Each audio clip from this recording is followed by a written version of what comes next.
ये जी वही जबल अबू हसैस के अंदर ये नीचे गारें भी हैं। इसकी फार्मेशन इस तरह की बनी हुई है कि दोनों तरफ इसके जो है ना गारें हैं। और ये जो है बिल्कुल अल हफूफ शहर के बीचों बीच है। और ये इतनी बड़ी गार है कि इसमें आसानी से मैं गुज़र सकता हूँ। ये केव देखें आप, और ये काफ़ी बड़ी है अंदर। ये देखें आप, क्या बात है। और ये छोटी नहीं है, यहाँ पे तो बंदा रह भी सकता है। क्या बात है, वाह जी वाह। इस तरफ भी है, और ये देखें,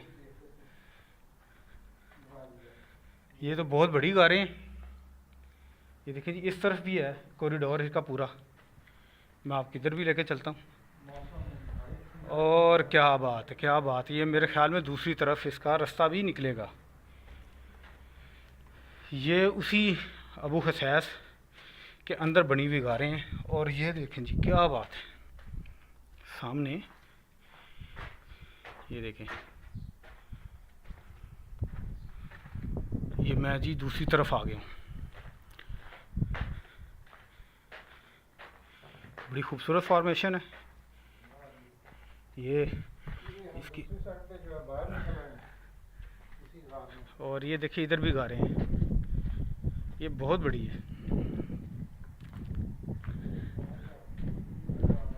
अंदाज़ा करें। ये देखें फॉर्मेशन, देखें चट्टानों की।